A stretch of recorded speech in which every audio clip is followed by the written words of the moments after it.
Thanks for checking out SYMFONI on YouTube. Please be sure to subscribe and like our videos for updates. A visit to the school saw some of the parents of the abducted children in sad mood. The school, in the meantime, has been closed down until the situation normalizes. Some of the parents were not in the mood for interview, as the only person who summoned courage broke down in tears.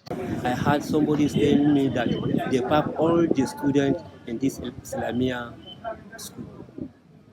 So from there, I don't know the time that I fall faint. So one of the things that happening, one of the things that worry me there, my wife, she fall into faint. We started putting her what order to save her to bring her life back. So now that I'm telling you that, brother, I don't know The principal, Garba Alhassan, is also an affected parent. The gunman went away with some of his children and a sister who worked at the school. Still terrifying. It is too terrible. It is too hard. It is too bad. It is too confusing. It is too harsh to us.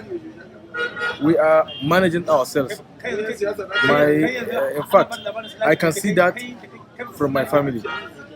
They are in hardship. They are in trouble.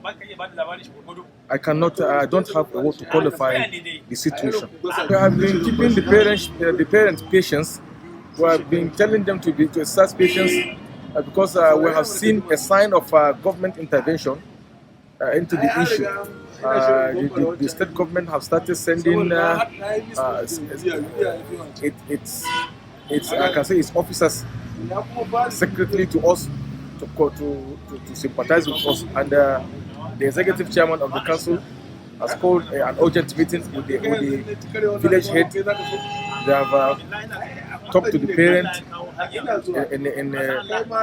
they have talked to us that we should exercise patience, that the government is trying to do its effort to make sure that they have seen the release of those kids. The Niger State Deputy Governor Ahmed Keso has assured parents of the abducted children that the state government is doing all it could to ensure safe release of the children. The challenges we are facing, Niger State is an exception. The other state that have a problem of insecurity is somatic. And the state government, under the leadership of Secretary all of the state, in collaboration with security agencies, we are doing everything possible to ensure we protect life and property of our citizens. We are doing it's not only for the media, we are doing everything behind the scene, and by special grace of God, within short time we will not be doing. The children, as of Sunday, were a week old with gunmen.